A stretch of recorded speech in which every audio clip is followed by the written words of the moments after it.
sheriff calls us outlaws.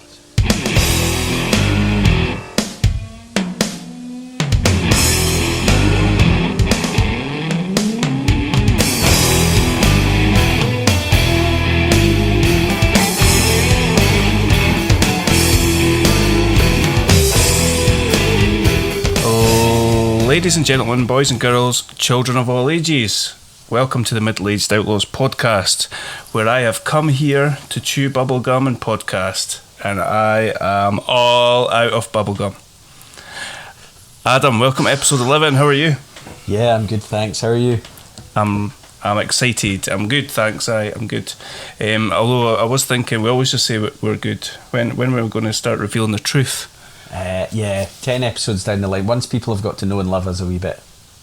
That's when we're going to start spilling spitting heat, as the kids say. Yeah, that's when we can get away with it, I think. Okay, cool. We'll leave it till then.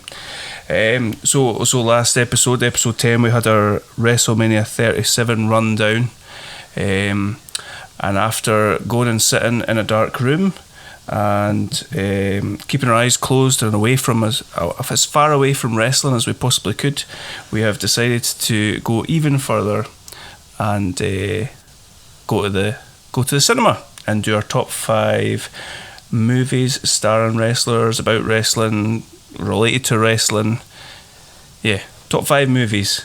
How'd you find this one, Adam?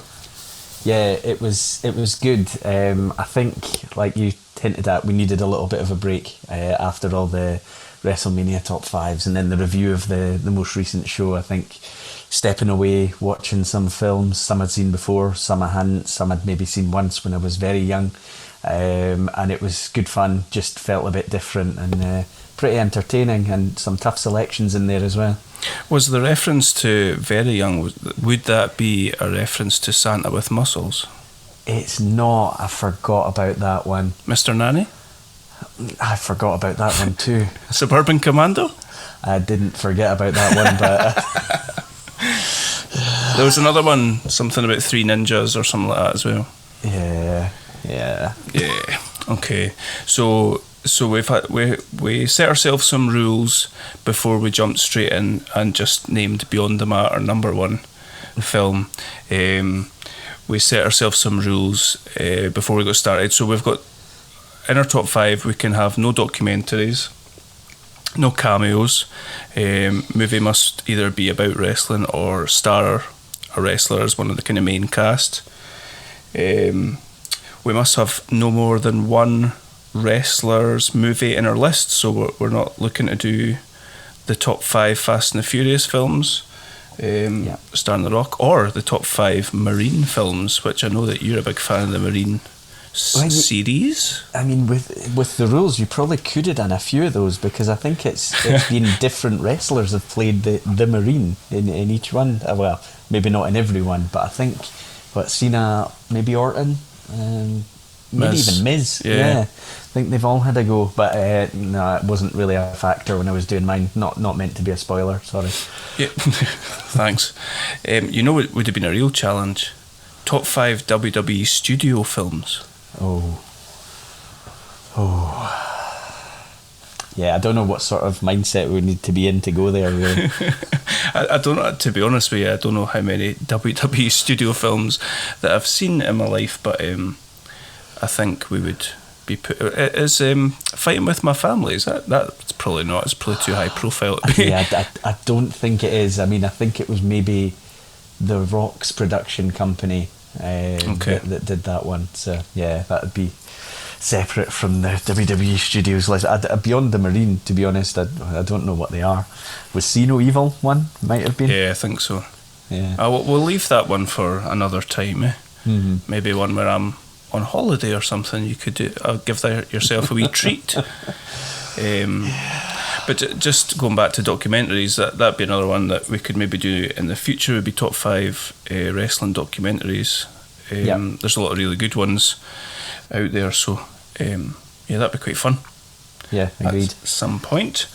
So yeah, let's why don't you just take us away with your starting number? Yep, that's fine. And obviously neither of us actually know what each other's got, although there could maybe make guesses on some, but if I name one, mention it, talk through it a bit, feel free to jump in if it's on your list, or even if you just remember it fondly. Okay, cool. I've been really looking forward to talking about that CM Punk film, Girl on the Third Floor. I know you're a really, really big fan of it, so I look forward to your number one. It's not here on that. Anyway, never mind. So I'm going to start with, I had a real trouble whittling originally my 7 down to 5, and then for the last 24 hours or so it's been trying to get 6 down to 5. So I'm going to go with my number 5 being Predator. Nice. So Predator, Arnie film. WWE Hall of Famer. He is, yeah. Although he's not the wrestler I'm incorporating into this. I don't know if he's maybe been involved in an angle before, but yeah. Surely. So yeah, just a brief synopsis. Arnie stars as a leader of a special ops team ordered to assist the CIA on a rescue mission after a chopper went down in the South American jungle. Can you say chopper in an Arnie accent for our entertainment? Chopper. No, I can't. It turns out I can't. Okay. I don't know what that ended up sounding like. Anyway, they soon realise they've been sent under false pretenses and find themselves being hunted by an advanced extraterrestrial. So this is one of these that I mentioned having watched pretty young. Quite fond memories of it when sitting down watching a film kind of felt like a treat. Isn't Predator an 18, Adam? Yeah, but when you've got a brother that's about 7 years older, you kind of end up watching what he watches, even if you maybe shouldn't. That's just the way it goes. You're so streetwise. Yeah. So yeah, the wrestling link is Jesse Ventura, who is part of the supporting cast as Blaine. He kind of plays this, I don't know what you would describe him as, like an asshole / badass / tough guy, and he kind of has the look as somebody who maybe would be in this special forces situation. So he's part of the team. It's probably his biggest role in terms of screen time on quite a major film, based on some of the things I looked at. He plays it pretty well, assuming that's what he's supposed to be coming off as, which is that character. And yeah, it's weird because I think I saw this film before I saw him involved in wrestling, and then at some point I've joined the dots that's who he is, that the guy who's being the really annoying heel commentator on WWE pay-per-views is the same guy that's in Predator, and then realised he's in a few other films as well.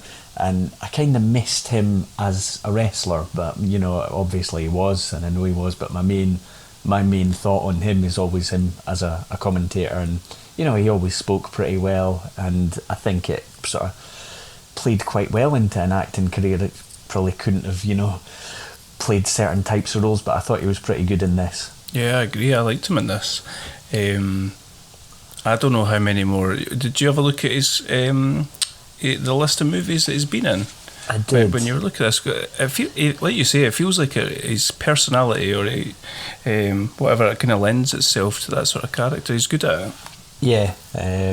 So yeah, it's a fun film. It's entertaining. It's not one to overthink. It's just one to chuck on, enjoy, good entertainment. Yeah, he is in a few, because I think you actually mentioned to me Running Man, and then realised that he's in 5 minutes of it at most or something like that. That's right, aye. And I know he's in Demolition Man, but I think that's again, right, so yes, maybe not a huge role in that. So he is in a few, and obviously gone on to have a political career as well, bit like Arnie. Indeed. I can't remember what the year was. I was going to mess up a quote there from when he got inducted into the Hall of Fame, and when he said, "How about we put a wrestler in the White House? Go get me some hot dogs." He's good in this. Do you know, I was thinking in a kind of brain fart moment, I was thinking that the wrestling connection was that Jean-Claude Van Damme played the Predator. Don't know if you knew that. I didn't know that. And he, of course, went on to be ECW. Hold on, that's Rob Van Dam. My bad. That was pretty weak, but you went for it. I did. I did. My bad. Cool. Predator. Are you a fan of Predator 2 with Danny Glover? Not really. Okay. No, I think that's what I'm sure I've seen it, but it doesn't stick in the memory, to be honest. Not quite as good as the original. Nah. Bit like the Midnight Express and the new Midnight Express. Yeah. Okay, I'll jump into my number 5. Okay. So Adam, last episode we talked a lot about Bad Bunny. Yes. I wonder if you know where I'm going with this. Last episode we talked a lot about Bad Bunny. Now, the director of this film knows all about Bad Bunnies because he was the director of Donnie Darko. Okay. My number 5 is Southland Tales, directed by Richard Kelly, which was released in 2006, and it has got an incredible cast of actors. You've got The Rock. I think this must have been one of The Rock's earlier Yeah, earlier ones. What did I say? 2006. You got Stifler. Yep. That's his name. It's like Pele. His name's Stifler. Buffy the Vampire Slayer. Justin Timberlake. Kevin Smith. John Lovitz. That's an Oscar-worthy cast. Yeah. If you've seen Southland Tales, you probably appreciate why I'm not going to try and attempt to explain the plot. I'll give you a kind of what I came up with as what the genre is. It's a comedic, sci-fi, satirical, political, dystopian musical. Okay. And there are various bits and pieces in it about the world ending. This is how the world ends. Sarah Michelle Gellar plays like a kind of a porn star, influencer, political person. Anyway, the Rock is, like I said, this is one of the Rock's kind of earlier roles. He plays a boxer turned actor who suffers with amnesia, I think. Yeah, I'm sure that's right. It's a while since I've seen it, but I'm sure that's right. There's a lot of crazy stuff going on. This is absolutely mental. Like I say, I'm not even going to bother trying to explain it. If you've ever seen it, like I say, you'll understand why. It's just an absolute mess, but I quite like it. Yeah. It's fun to watch. I've watched it a couple of times now, and I think part of enjoying it, the Rock's puts in quite a good performance. Yeah. Apart from when he says, what does he say? I think he says that he's got a line where he says, "I'm a pimp, and pimps don't commit suicide."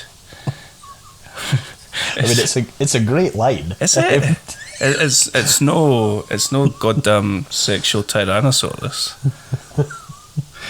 But it's a really odd film with a good performance for The Rock, a fun sort of musical number where Justin Timberlake's lip syncing along to all the small things. Not all the small things. That would be even better. Wait, what's that song called? It's the Killer's song. All these things that I've done. All these things that I've done. Yeah. Yeah. It's madness. And apparently there's 3 graphic novels that if you read them, that opens the key to what this absolute mess is about. But I'm afraid I didn't do that. Okay. It might have made so much more sense. It might have done.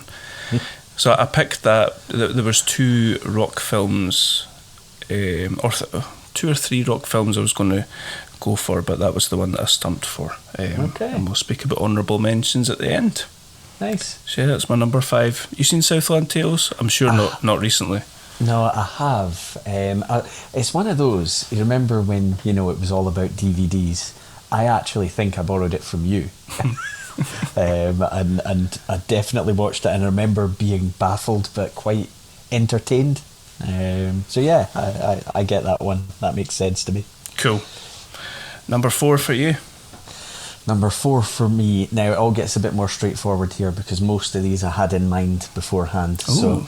So this one, I just rewatched it the other day just to tell myself whether this should be in, and it confirmed The Princess Bride. So directed by Rob Reiner, who is a very, very well known comedy director.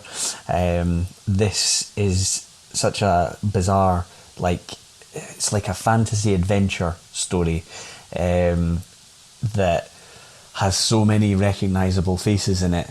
I don't know if you've ever seen it, Ross. No, I've never seen it. No.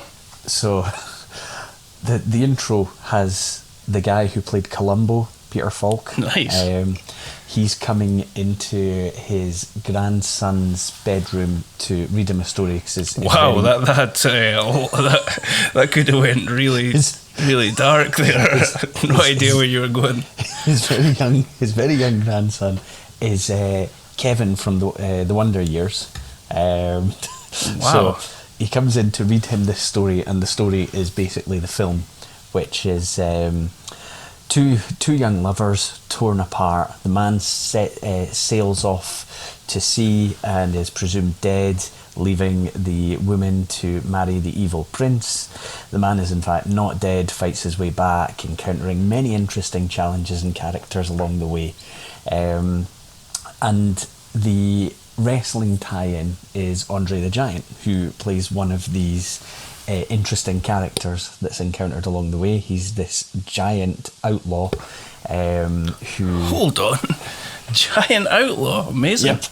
And he actually plays it quite well in that he manages to get across the sort of gentle giant type character that he's trying to be. He knows he's supposed to be there to fight. He doesn't really want to fight and things like that, but he's just supposed to be this hugely intimidating, muscle character. It's one of those films that kind of reminds me a bit of childhood. Not quite to the same extent of a Stand By Me or something like that, but just watching it the other day took me back, and I was remembering there's quite a lot of very certain phrases that have been quoted a lot in films since. I'm trying to remember the first name of the guy. Is it Inigo Montoya? And it's the whole, "My name is Inigo Montoya, you killed my father, prepare to die." And it's that's where it came from, and it's been used in loads of other films since and things like that. Not Aldo Montoya. Oh, that's it. Aldo Montoya was just incredible, I think. Or else no. Inigo Montoya. But it's it's one of those where I think if you watched it for the first time now, you would pick up on lots of things that have been used by other films and TV and things like that since, that you maybe didn't know came from there. All based on a book. So this was the, I think, first film that kind of captured this story. Andre plays a pretty key role. He's not the main character, but he's in a lot of the film. Mm-hmm. I'm not saying he's putting in an Oscar-worthy performance, but he does exactly what the character is supposed to be there to do. He's often told things like, "You're here for your brawn, not your brain," and things like that, and he's getting more and more annoyed by the people bossing him around as he's being told things like that. So it's one that crossed my mind as soon as we decided we were doing this, but I did think, I've not seen it for years. Do I still like it? Do I still think it's good? So watching it last week kind of confirmed that for me. Nice. That's like a kind of good news story, given some of the WrestleManias we've went back and watched, and they've not really held up. Am I right in saying it's Cary Elwes that's in Saw? Is he the kind of main character? Yes. Yeah. Cool. Cool. I've never seen The Princess Bride, although when I did go to do the research and I was looking for this, I started looking on Netflix for The Princess Diaries. I didn't see Andre the Giant in that, but it was quite good. Awesome. Genuinely. Cool. Nice. I have never seen it at all. Is this the movie in where... Oh, I'm going to butcher this. What is the movie where... Oh, it's that I Love You Man with Paul Rudd and the other guy, Jason Segel. Aye, is this where he's doing his impression of Andre from? It might be. I have not watched I Love You Man for a long time, but it could be. Oh, cool. Okay, number 4, The Princess Diaries. The Princess Bride. Princess Bride. Cool. Number 4, I know that you've watched. For me, is They Live. Okay, this is honourable mention for me. Okay. Didn't put it in the 5, but it was close. Cool. Okay, so They Live, released in 1988, directed by top class movie director John Carpenter, starring Hot Rod himself, Rowdy Roddy Piper, as a bit of a loner type character. Doesn't talk very much. He's wandering about town looking for work. Ends up working on a ends up finally getting some work on a construction site. Kind of half pals up with this guy played by Keith David, who was also in The Thing that John Carpenter made. Yeah. He kind of half pals up with him. He follows him back to where he's living. He's looking for somewhere to live, and there's this kind of area where people who are out of work or they don't have a home are staying at. Somehow Piper's a bit nosy, and he comes across a bunch of people who are sort of infiltrating popular, like through TV, with their kind of messaging. He finds them across the road. They just happen to be across the road from where he's staying, and he finds these sunglasses after the place gets raided by the police. Yeah. So when he puts the sunglasses on, the environment around him also sort of changes, and any sort of advertising, billboards, newspapers, magazines, TV, all sort of thing that are giving you messages all day long, they change, and instead of seeing like a happy couple in front of a magazine, you'll see something that says like marry and reproduce in big black and white letters. You get these kind of messages like obey, conform, sleep, watch television. Basically kind of the underlying message of all the sorts of things that people are being sold. In addition to this, he sees some people as sort of creepy looking, well, how do you describe them? They look like humans without a face, without skin on their face. But we're ultimately, you ultimately find out that they're aliens who've kind of infiltrated Earth, and they plan to kind of soak away all the sort of everything that they can, all the sort of reserves from Earth, and then they'll disappear to another planet and do it somewhere else. I absolutely loved this film. I'd never seen it before I watched it. Okay. And I absolutely loved it. Piper is tremendous, really good in it, although he's I would describe him as pretty reserved, which must have been difficult for him given some of the sort of stuff that he's done in wrestling. And I loved you and I were speaking about it, and we were just saying how relevant that kind of thing of messaging and what you're being sold and what you're being like how relevant that is today when people are scooping up your data and fake news and social media and all that sort of stuff. There's cameras on everything and you don't know where it's going. So it all felt very relevant today. Probably more relevant today than of its time, which is really, quite something to say about a film. Yeah, absolutely. And of course, right smack bang in the middle, and Piper has been the only one to find these glasses, or the only kind of civilian to find these glasses. He tries to get his mate to put them on, and his mate's not having it, and they have an absolutely epic fight scene that goes on for ages. I was speaking to my brother about this. He's a little bit of a film buff, and he knows all these really random facts about films. And just for the sake of, if there's anyone listening who watches South Park, there is a fight between two characters in South Park, Timmy and Jimmy. and the fight is an exact replica of the fight that they have in this film, and it's intentionally done. They do it move for move. Amazing. And it's like a homage to the film, which I thought was pretty cool. Brilliant. It must go on. I don't know how long it goes on for, but it's a long. It must be, I don't know, like 8 minutes or something. It feels like at least that, yeah. I was reading today that it was supposed to last about 20 seconds, but the two actors decided just to keep going for it. They both agreed not to hit each other in the face, but they essentially had a proper fight. Nice.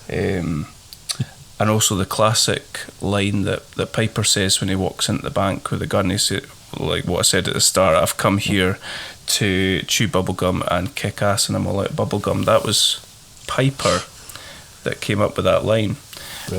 Carpenter had said that Piper had this little booklet for his promos, his wrestling promos, and he gave it to Carpenter, and Carpenter had to flick through it and he said, use that's amazing.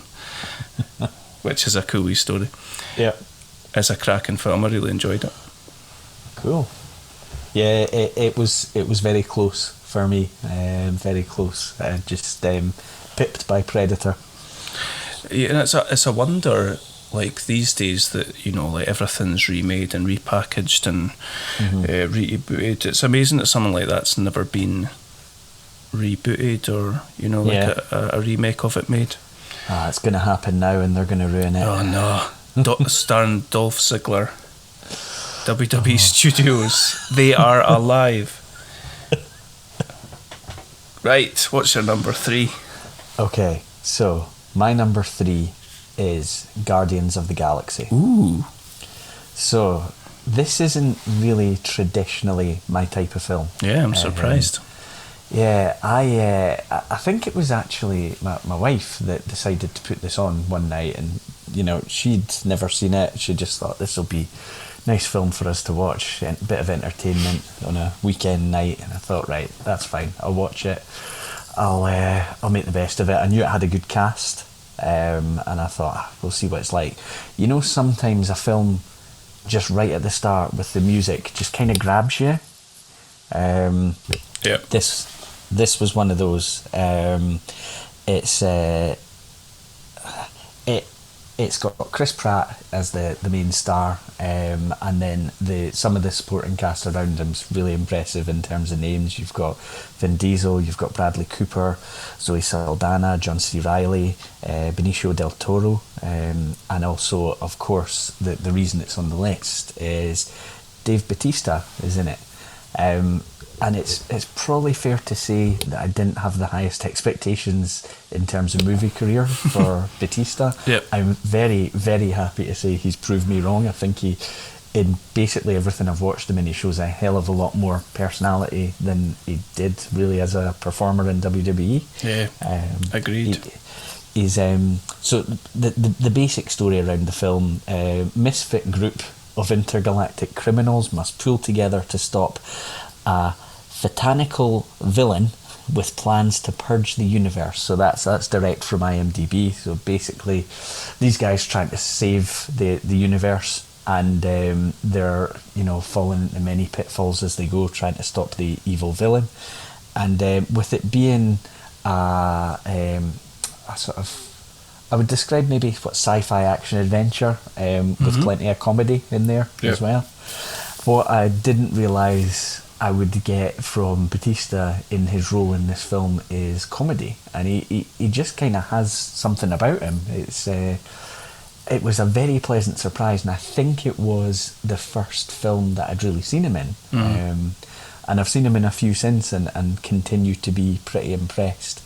So the whole Marvel, basically any comic book films, I like a few. I don't like an awful lot of that type of genre, but I did enjoy this one. And right from the start, Chris Pratt putting on a Walkman, and then this song, I think it's called "Come and Get Your Love," comes on. And he's dancing about through this rubble of this wasteland and things, and I just was immediately went from not that interested to I could get into this. Love it. So very, very entertaining, and as I say, very pleasantly surprised by Batista and the amount of, you know, charisma and personality he brings to the screen. It's impressive. He's, like you say, he's carved out an impressive resume of appearances in films. You know, sometimes when you watch a film and people say he was in a completely different film, you know, like compared to the other actors, it's almost like that, but intentional.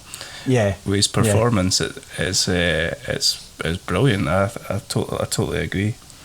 I don't suppose you've seen any of there's a sequel, and he's in some of the Avengers films as well. It's the same character, obviously.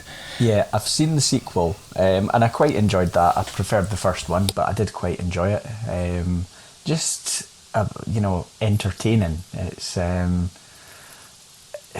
I hate to say it's not one you have to think an awful lot about, but it's just something you can put on, just chill out, relax, enjoy, and that's kind of what I found with it. And the second one is a really good. Me and my son say this to each other all the time, where I can't remember what the context is, but he bursts out laughing and says, "I have famously huge turds." He's just like, he wouldn't be out of place in Southland Tales with this character. He's just absolute mad. And so in one of the Marvel Avengers films, he's so funny in it as well. It's really good. Awesome. Some other performance. Originally, I'd intended to watch Blade Runner 2049 for this list, but then it became apparent that he's in it for quite a short scene right at the start. Yeah. But he did that in that Bond film as well. I can't remember what the Bond film is that he's in. Yeah. Plays someone called Mr. Jinx, maybe. He's really good in that as well. Yeah.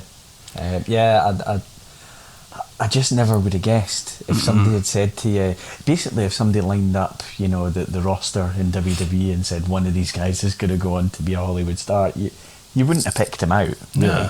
Nah. But yeah, credit to him. He's done so well with it. You've surprised me with you picking Guardians of the Galaxy. Thrown me for a loop. Cool. Will I jump in? Yep, go for it. Okay. My number 3 is No Holds Barred. Wow. I've got a little interesting bit of trivia for you. Did you know that this film was based around the real true backstory of mixed martial arts? No, I did not. That's because it's not. Yeah. But have you seen No Holds Barred? I have. I saw. See, it would have been probably, I don't know, mid-90s, no, early 90s probably.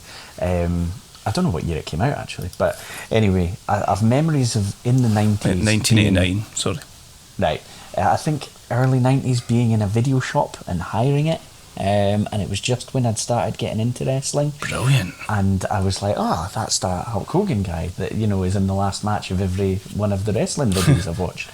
And I remember watching it and thinking it was all right, and then watching it again several years after that and thinking, But I'm not wanting to judge you for your pick. Even if it sounded like that could be the only thing I'm doing. So what I was going to say was Battle of the Tough Guys, which is the big tournament that the kind of main heel bad guy character, who is a TV executive, I can't remember what his name is, I've not written it down, but he develops this Battle of the Tough Guys tournament in like a sort of hillbilly version, a hillbilly bar version of like the Titty Twister from Dusk Till Dawn. That's what they based UFC 1 on. It's not. You had me there. You did get me there. Battle of the Tough Guy. Anyway, right, I'll talk through this. So, No Holds Barred was released in 1989 and directed by Thomas J. Wright, who, according to IMDb, has been involved in pretty much every TV show set in the 2000s, some way or another. And he was also assistant director on Howard the Duck. Awesome. So there's that. So we've got Hulk Hogan starring as the World Wrestling Federation champion, but he's not Hulk Hogan, he's Rip. Yeah, I could never work out why they didn't just give him the name Hulk Hogan, but never mind. So apparently Bruce Pritchard said that they didn't make him Hulk Hogan because it was an opportunity to sell more merchandise as Rip. Okay. So he's decked out in blue and white. We've got Tommy Tiny Lister as Zeus, who famously wrestled as Zeus, and they kind of plucked him out of this world and brought him into WWF for a short period. Yeah. I want to say around about SummerSlam. SummerSlam 89? 89 was it? I think he was teamed up with Savage, wasn't he? Because Aye. it was just after the Hogan, or towards the end of the Hogan Savage feud. That's right. Yep. Yeah.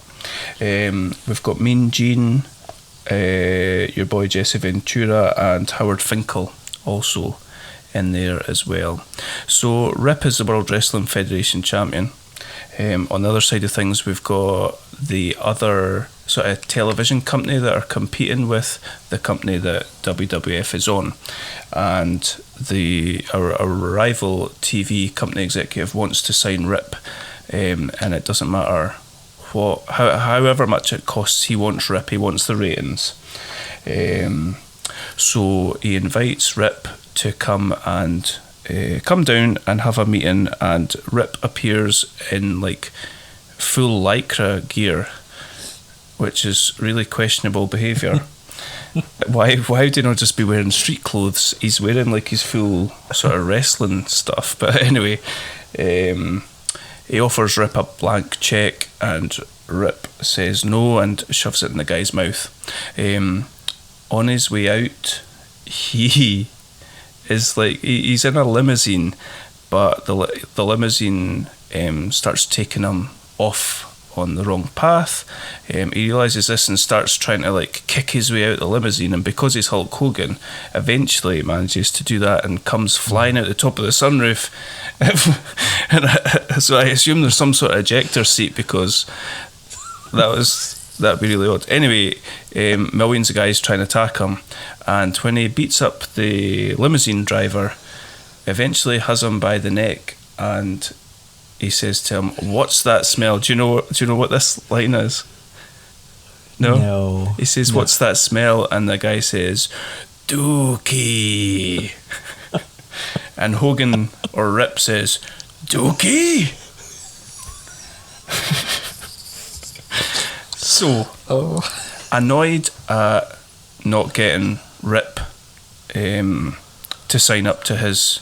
So we just call this guy Ted Turner. So Ted Turner, annoyed at not getting Hogan to join WCW, develops his own develops his own tournament called Battle of the Tough Guys, which, like I say, is in some sort of rundown pub, but it gains a bit of traction. Zeus appears, starts pulling the heads off of people, and hammering everybody. So Hogan's got... I can't quite work out the gist of this, and obviously it's not the most nuanced of film, so we're not like digging deep down into it, but he's got like a stepbrother or an adopted brother or something like that, who I think he's maybe saved from something. Rip, this is. Rip's brother goes to watch Zeus fighting in like some sort of boiler room, and Zeus kicks his ass, which really annoys Rip, which you can imagine. Oh, I can. I mean, it's like Horace Hogan just getting his ass kicked. Exactly. Horace Hogan. Disrespectful. So we eventually end up towards the end of the film with the big climax, the fight between Zeus and Rip. However, in between there's also weird stuff with like an undercover spy woman who goes to a hotel and sleeping in the same room as Rip, and they put like a towel in between them because they're playing it like she's really uptight, but she's actually quite interested in Rip. And the bed starts shaking, and she like looks looks between the curtain, and it's like all shaking. And all you can see is like odd looking flesh, like bobbing up and down. But when she looks, he's doing press ups, and he's like, "Don't wait up for me." Really odd. Like it's like things that you would think. I've no idea how much Vince had involvement in this film, but you imagine him getting his kick at something stupid like that. Yeah. There's also a bit where after this woman who's like kind of undercover spy for the TV company, once she fails and it becomes clear that she's actually got feelings for our heartthrob Rip, the Ted Turner character sends someone to rape her. Oh. Which I couldn't quite understand. I don't remember that as a youngster. Well, as a child, I'm sure. Yeah. I'm sure didn't. But anyway, thankfully, Rip comes to her aid, and he mounts this guy on the front of his motorcycle, which looks rather painful for the person involved, but he gets his just desserts, I suppose. So that's good. And the ending with the big fight between Zeus and Rip is about as dramatic as you can expect. It's just absolutely incredible. Ends up with Zeus going through the ring. Wonder where they got their idea for Big Show and Brock Lesnar. Absolutely. And our bad guy Ted Turner TV executive ends up getting fried by something that Rip pushes him into. Obviously this is absolute nonsense of a film, but I enjoyed it for what it was. It was fun to watch. I'm sure the novelty of only watching it once and never having seen it before is what has made me think it was good fun to watch. I'm sure if I watched it again I'd be like, let's just switch this off. So just if I'm following the story right, if Rip had just politely declined the offer to go to the meeting, knowing that he wasn't going to sign for the evil TV company, could we have avoided this whole thing? Yes. Oh, Rip. Classic Hogan, eh? Why does he have to scrumple up the check and shove it in this guy's mouth? Letting his ego run out of control yet again. Did you watch it on your own? Yes. No, well, okay. Yeah, I did. Aye. I was thinking of a different film there. I did watch this one alone. Okay. Well, as I say, I've not watched it for a long time, so it'd be wrong for me to judge, the selection. I do remember it from when I was a kid, and I loved it as a kid, and then not so much when I gave it another go later on. But maybe I was just in a bad mood or something. Maybe. Yeah. What's your views on the name Battle of the Tough Guys? I think they could probably bring that back for a pay-per-view. I think so. It's better than Great Balls of Fire. Yeah, absolutely. Which, ironically, is what that guy had when he was mounted on the front of his motorbike.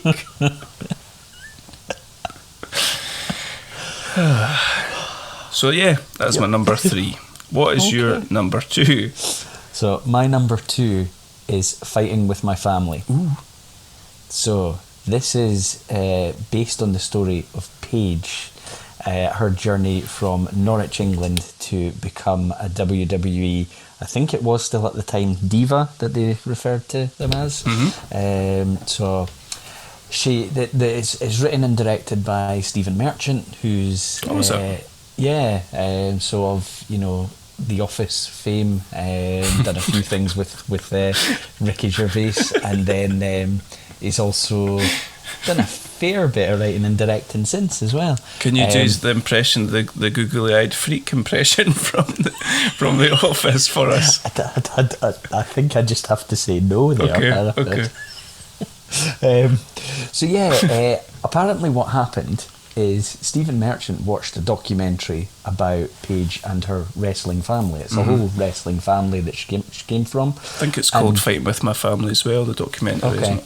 And he, from there, became interested in the story and was able to get certain people involved, like The Rock, whose production company picked this up, and make the film. So there's quite a There's a few sort of familiar faces in the film. The Rock pops up a few times. You've got Vince Vaughn, who is in the kind of role as one of the trainers for the rookie women's class. You've got Nick Frost, who is playing Paige's dad. You've got Jack Lowden, who is playing Paige's brother. And Paige is played by somebody I didn't know the name beforehand, but Florence Pugh. Yes. So the story's got quite a few interesting sort of arcs to it, because you go through, basically they go to a WWE show that's taking place in England. They get told they can, go to tryouts. They go along to the tryouts, and it's supposed to be Paige's brother who is the wrestler. He is supposed to be the person that gets through and ends up going to America and making it big. He's supposed to have the talent, but the trainer's view is they've got loads of that guy. They don't need that guy, and they see something in Paige, so she's the one that ends up getting the offer to go and try out and try to become a WWE superstar. This obviously has quite a big impact on the brother, who is trying to, play a supportive role, telling her she's got to go and give it her all and things like that. She almost, I think, feels the guilt that she isn't the one with what's perceived as being the talent, and kind of doesn't really deserve the place to be going. You then go through the story of her being away from home and finding it really tough. It's not, I think, for everyone that's trying out for the business. They maybe realise quite quick this isn't a glamorous lifestyle. They're having to work incredibly hard, very physically demanding. And then there's a few sort of story arcs around the fact that she is actually surrounded by and competing with all of these, they've all got that same kind of look. They're all blonde hair, they're all a particular body shape and all that, and she's kind of the odd one out. She just has a different look about her. She's very pale, she's dark haired, and she is kind of battling with that as well. I thought, just as a story, it was an interesting one. I watched this with my wife, who has less than zero interest in wrestling, but she thought it could be a good film, so she sat down and watched it, and she really enjoyed it as well, which kind of told me, it has a little bit of widespread appeal. You don't need to have a particular interest in a wrestler story. It's just a good, entertaining film. And it takes you through some highs and lows, and then takes you right to the point where she actually becomes a star. She gets through, and you see her actually going out and winning the title, I believe, on her first night on the main roster. Yeah. This was all taking place, before NXT was really a big thing, and with its own TV and stuff like that, so it was a bit more low key, and I think there would have still been the surprise element of who's this. Some people will know who she is, some people won't so much, and I think also she probably played in this story a bit of a part in the women's revolution. It's no, somebody that's not true.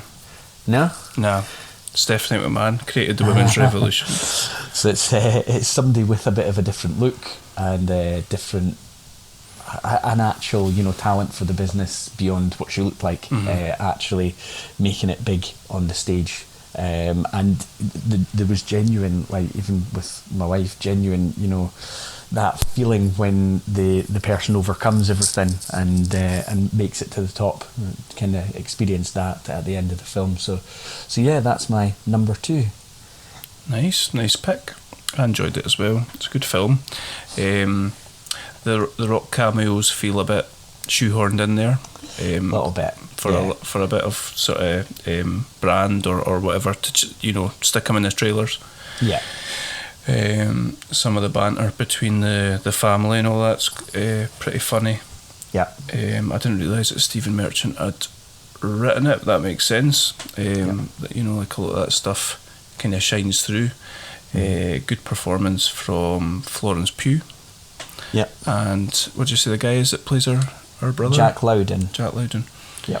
I thought he was really good as well. Vince Vaughn's quite good in this as well, and a kind of sort of muted performance for him, I would say. Yeah, because I'm so sort of used to the old school Wedding Crashers Vince Vaughn, and it is a bit different. He's a little bit, more of a serious role. Yeah, he brings something to it. I thought he was good.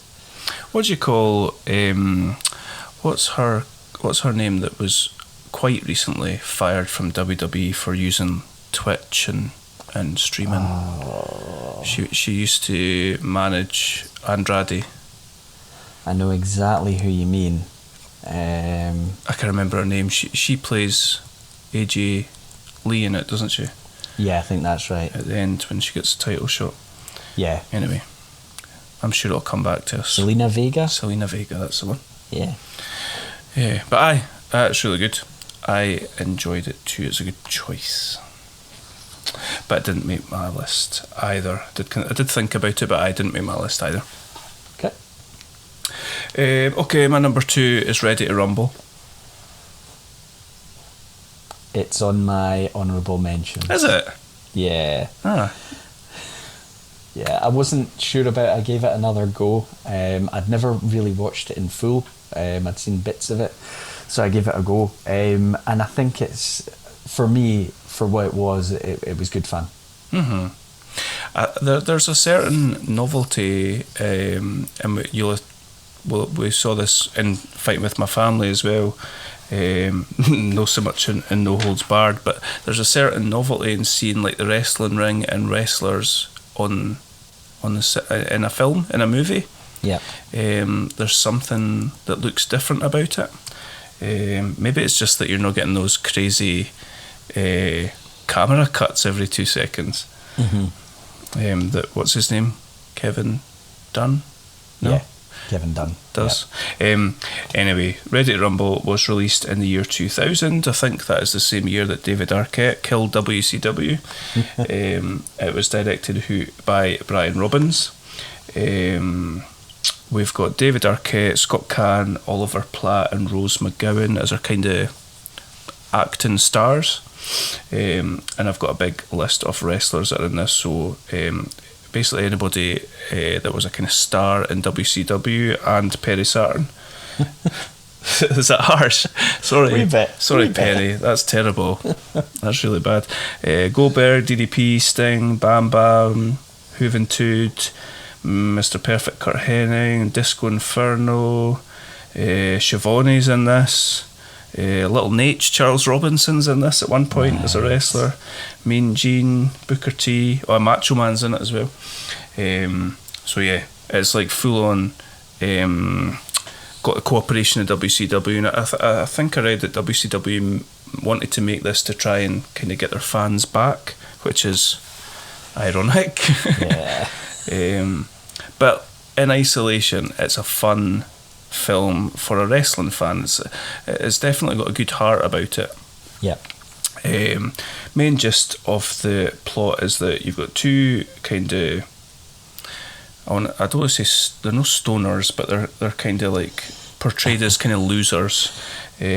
Scott Caan and David Arquette, they go to Monday Night Nitro and see their favourite wrestler, played by Oliver Platt. His name's Jimmy King, the King. He's screwed out of the title on Nitro in a kind of shoot with DDP by this kind of Bischoff style owner or commissioner, that sort of character. And they take it upon themselves to go and get Jimmy King back to the big time and get him his title back. So that kind of follows their journey, and we get all the way to Scott Caan in a ridiculously bright red suit as his manager. We get the 3K, it's 3 kgs at the end. The winner gets the title and $1 million, DDP versus Jimmy King. And David Arquette comes flying through the cage on a police motorbike, which is quite a sight. There's a brilliant line in this film that tops anything to do with bubblegum and kicking ass. David Arquette, whose dad is a police officer and all the family are policemen or police officers, and he really wants Arquette to be one as well, and he bans him from getting involved with the wrestling at one point, and Caan and Jimmy King are the ones that go away at this pay-per-view. and Arquette complains to him that he's just following his dreams, and he said, people follow their dreams, but just because you're following your dreams doesn't mean it's a good thing. Charlie Manson was following his dream. Genuinely spat water out when he said that. That's a class line. Brilliant. To me, this was a lot of fun, but again, it might be the same novelty factor as No Holds Barred. I'd seen it once before years ago, but going back and watching it last week, I really, really enjoyed it. It was good fun.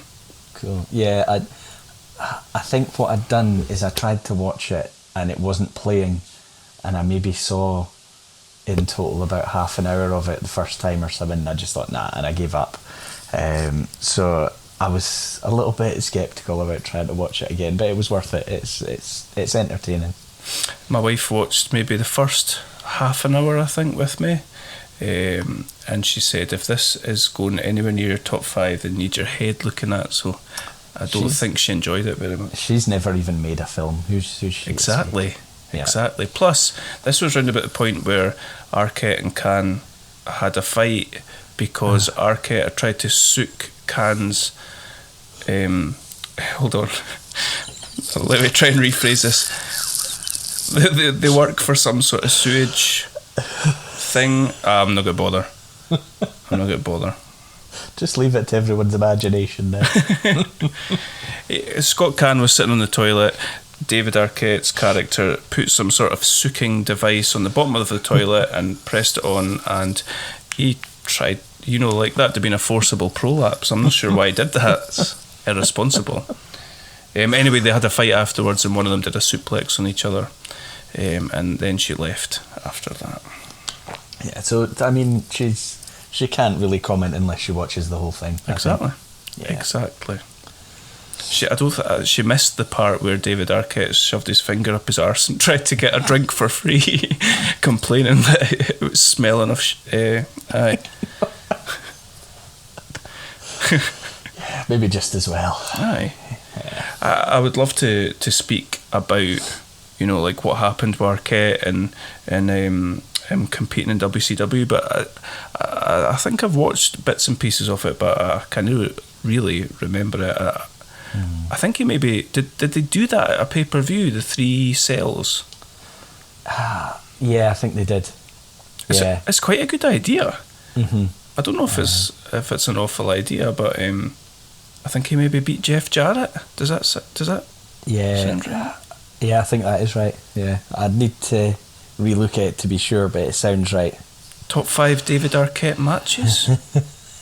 Talking to David Arquette, actually, if we were doing documentaries, I would be putting his documentary. You Can't Kill David Arquette. It's a very good documentary. It was, but I just ended up so worried about the guy. Mm-hmm. But if you've not seen that documentary, it's really, really good. Yeah. And especially if you're a wrestling fan. Why would you be listening to this podcast otherwise? Stop listening to it, Auntie. It's not for you. So that's our top 4s. Yep. Given what we've all spoke about and not spoke about, I have the distinct impression that we have the same number 1. So do you want to talk about any honourable mentions before we get into number 1? Okay, yeah, I've got a few. I had They Live, but you talked through that, so that's good. That was the one that just missed out. But there were a couple others I really wanted to watch after you mentioned it to me, Peanut Butter Falcon, but I've not seen it. Just looked interesting to me. I'd listed Ready to Rumble, and the other one that I thought it might have ended up on here, it just didn't in the end, was Blockers. Oh, aye. The John Cena comedy film where their parents are trying to stop their daughters from losing their virginity. They're basically just trying to ruin all their plans, and it's actually really funny. That's funny. That's good. I remember going in with no expectation, which maybe helped, but I just really enjoyed the film. Cena plays this really straight-laced dad as well, which is funny, isn't he? Yeah, so that's a good film. It's definitely well worth a watch. I watched Peanut Butter Falcon, but I don't think it would have met our criteria.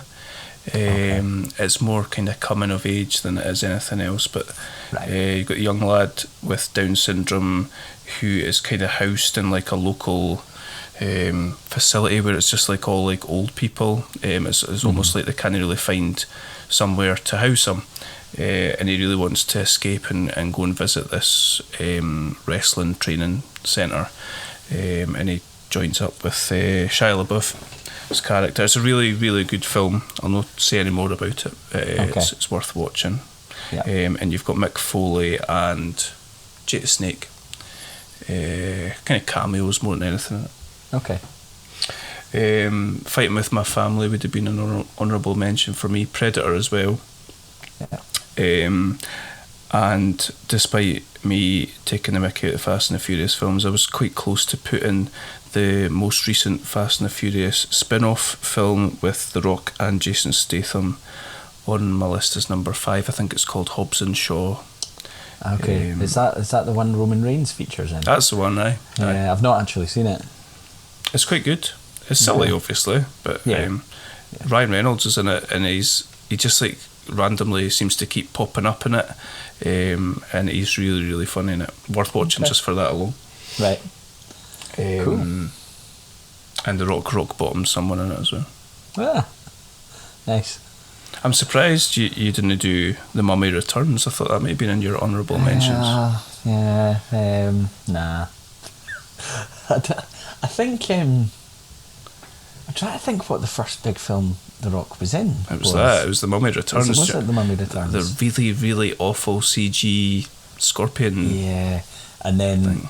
Was the Scorpion King sort of solo film, was that after that then? Aye. Yeah. Okay.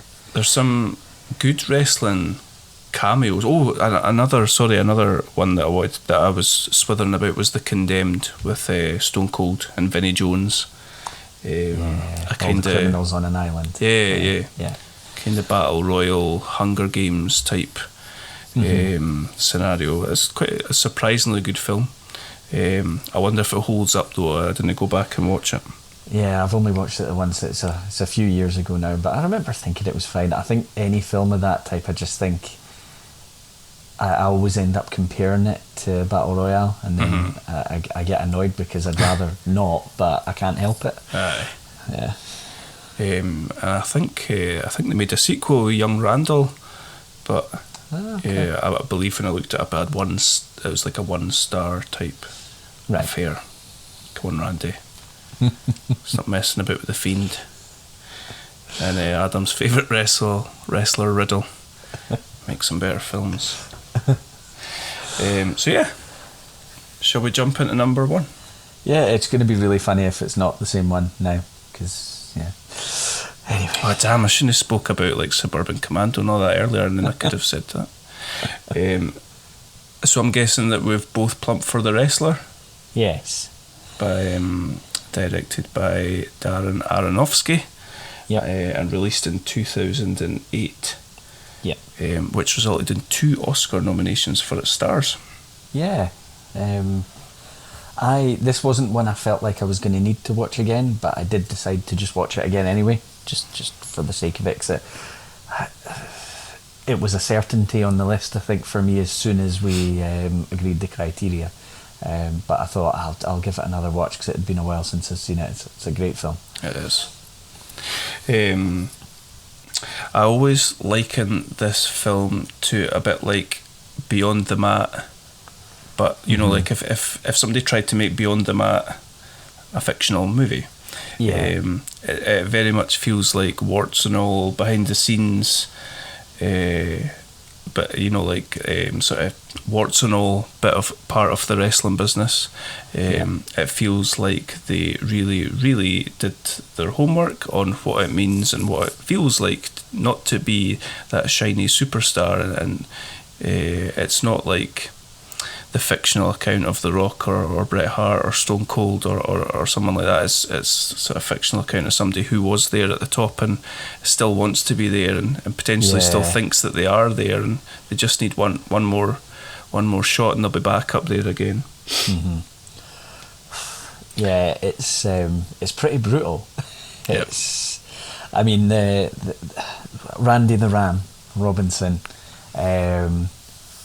just following him through his, I think they sort of capture in the opening, sequence, they show all the posters and things like that, and it just points at, this was a main event guy, this was a top guy. And then when you see what he is now, and the fact he's basically homeless, he has a lot of health issues, but this sort of the thing that I found most devastating, because this must be so real for so many of the performers, and I think you've seen bits of it in Jake the Snake documentaries and things like that, where they're basically going into these tiny halls with such a low audience, and they're so far past their best, and they've still got their fans and all that, but they're trying to, and Randy the Ram, you go through him, he's trying to adjust to a more normal life, and he just can't do it. Yep. And it's pretty traumatic watching it. He's got this chance at, he's trying to reconnect with the daughter that he walked out on, and he's got this chance at a life beyond if he just stops. The risk, the health risk, is he could die of keeping competing, and basically it sounds like he's gonna die, but it's quite nicely contrasted with the Marissa Tomei character, who is the stripper, that he kind of has an opportunity to go and have a life with at the end, and then he just can't step away from the wrestling. And it's quite heartbreaking, actually, the whole thing. It is. It's a really, really good film, but I wouldn't say it's an enjoyable film to watch. No, not compared to some of the ones we've listed already. It's a hard watch, but it's really, you get so into it. Yeah. When it's on. I think with Mickey Rourke's performance, you don't really see Mickey Rourke, you see Randy the Ram, which is probably like the highest sort of compliment you can pay an actor. You really believe that he is that wrestler. Yeah. I feel like I was talking about them sort of doing their homework from behind the scenes. He seems like, I don't know if he trained for this to do, like, I assume he did do some sort of wrestling training. And he looks like a wrestler as well. Yeah, and I know the guy that he's building for the rematch against, I think, is Ernest the Cat Miller. Yeah, it is. Yeah. Who was a WCW performer, and I don't know whether, I suppose the end sequence, or right up to the end sequence when they're having a match in ring, and actually all the way through, it certainly looks like he knows what he's doing, and it's hard to know with cuts and things like that, but it certainly looked like he was competent in being in there and being able to do what needed to be done for the role. So I imagine for that last match, being in there with an actual wrestler probably helps you, but there's plenty of action and bits and pieces before that as well. There's some great little bits around sort of backstage and the camaraderie between wrestlers in in their dressing rooms and things like that. Especially, I think, when he's on that, is it the death match that he has a heart attack after the death match? Yeah, it's a death match with Necro Butcher, which is horrible to watch. And he has a heart attack afterwards. It's absolutely horrendous. Yeah, it's just like you say, it's really, really difficult to watch. But before that, he has a match elsewhere. I think it would maybe be in CZW, maybe. And you see him chatting to the guy that he's wrestling backstage, and the guy with the mohawk. I don't know if you remember, and the guy's all reserved and dead quiet, and then you get a juxtaposition of it jumping into the ring, and this guy's like big heel, like over the top personality. Yeah. It's really interesting. I wonder how realistic that is. Like when you see a lot of these guys on like these documentaries and stuff, and they're very reserved and laid back. And they show, I think, the payoffs, which obviously, you've got the promoter walking in and saying things like, sorry, I expected a bigger house and things like that, and then you realise he's been locked out of his home and all that. He can't get in because he hasn't paid. you do just believe this must have happened. So many of them, so many former, upper card guys, because I imagine the amount of money they spend while they're making it, they're probably, even though they're making a lot, in the old days, I think they were probably spending more than they were making in a lot of occasions. Yeah. There's a scene where it goes to like a kind of fan con type thing where he takes his little photographs and he's signing what he believes that he's going to sign for fans. It's just such a depressing scene where you get all these other kind of run down looking older guys sat around a table with no queue in front of them, and some guys got like one people at them. You see a guy with like a colostomy bag tucked in the bottom of his trousers. It's so depressing, and like I don't know for certain, but it just seems really realistic as well. I always think if I was at one of those things, I would just go to a table with nobody there, just out of sympathy, Yeah, it's brutal. I don't know what like the people in the WWE offices would have made this film. I know they had Mickey Rourke feature on, was it a WrestleMania? Yeah, they were going to have him wrestle Jericho, I think, but he backed out of it. I think he couldn't get insured. He was in a Marvel film and he couldn't get insured. They ended up changing it to just, was it a punch he throws at him or something like that? After the match, aye. So obviously they didn't seem to have issues, but I just wonder how they feel about the portrayal, because it's so much closer to, I imagine, the reality for 90+% of them than WWE would want to put out there themselves. So I was reading that Vince got a private screening of it, and he told Darren Aronofsky that he didn't like it. Right. I think there's been quite mixed views. I read Cornette didn't like it either. Cornette doesn't like much, to be fair, unless it was like it's based in the 70s. But I think a lot of wrestlers came out and said that they liked it, and it was a lot more realistic than anything else that they'd seen portrayed. Yeah. You're talking about that thing of like, it just seemed like he couldn't pull himself away from the life. Yeah. So Darren Aronofsky made Requiem for a Dream, which I don't know if you've seen, but it's a film about addiction, drug addiction. Brutal.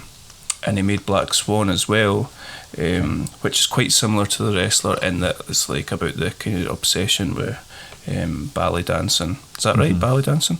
Yeah. And I think it's a similar story he's telling here with The Wrestler. And he originally wanted to have... Originally, The Wrestler and Black Swan were part of the same story, and Rourke's character would have been dating the ballet dancer. But it got split apart into two films. Interesting. So that's a little bit of trivia for you. Yeah. Some of the wrestlers that we see in this film, like you said, you've got Ernest the Cat Miller playing the Ayatollah, I think his name is. Necro Butcher that we mentioned. R-Truth pops up at one point. Yeah. Blue Meanie and Cesaro is in it for a second. Blink and you miss him. And then we get the big match with the Ayatollah.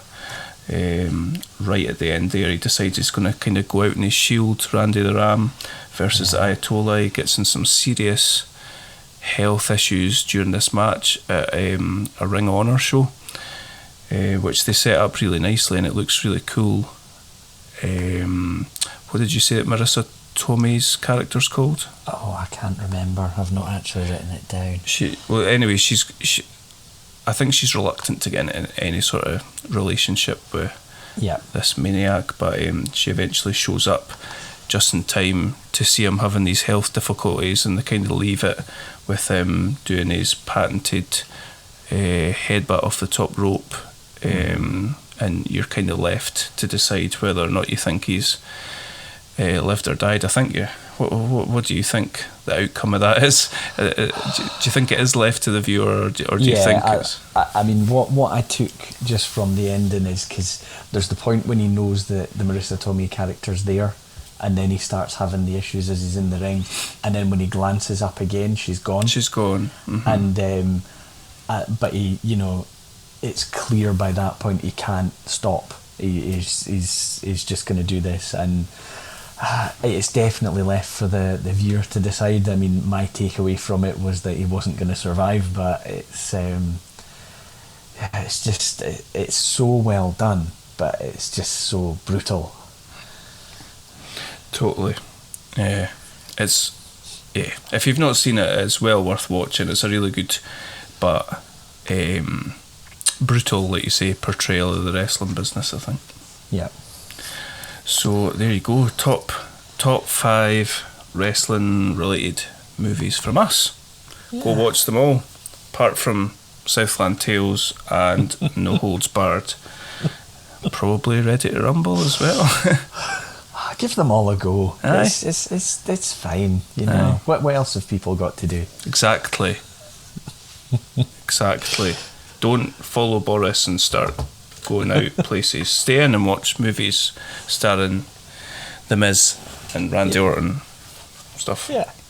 So, yeah, give us a shout on our Twitter and Instagram at Outlaws Pod. Tell us your favourite wrestling related movies.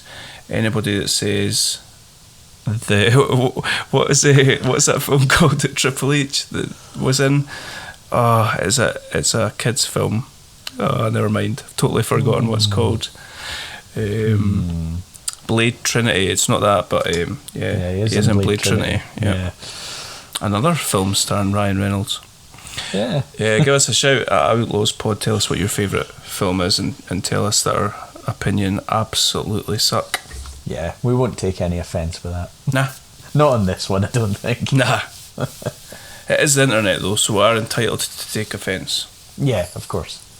Yeah. So that's us. Yep. Episode 11 in the bank. Where are we going next?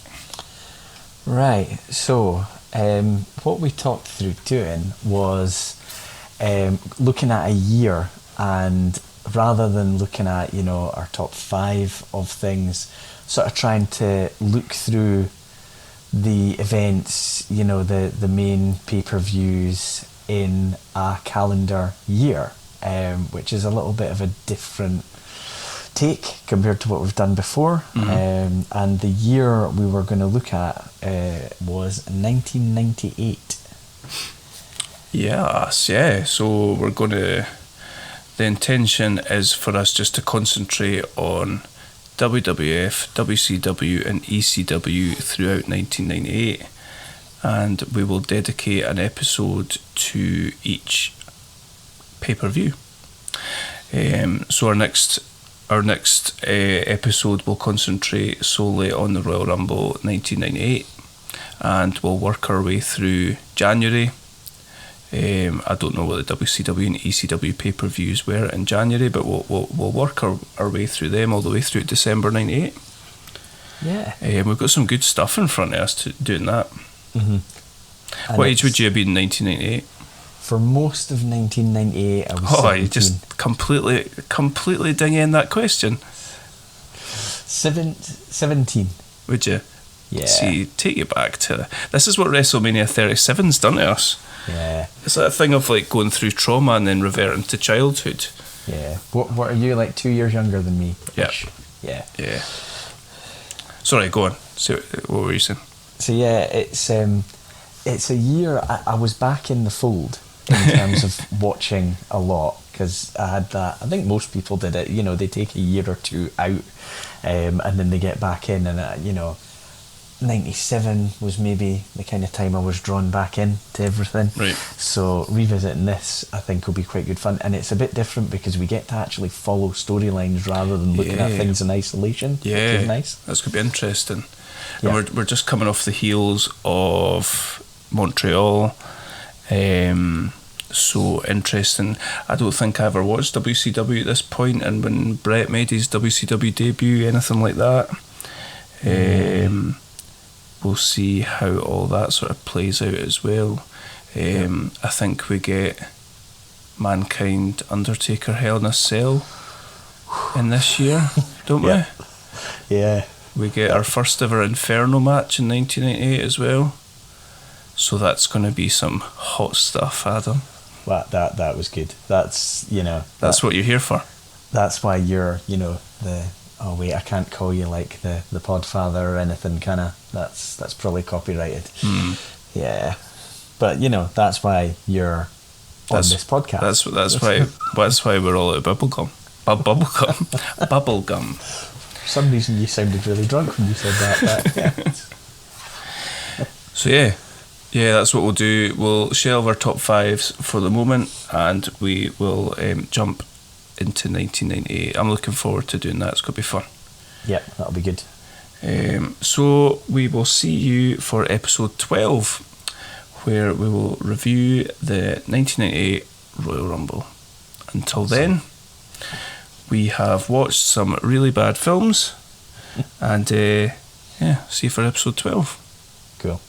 Cheers, Adam. Thank you.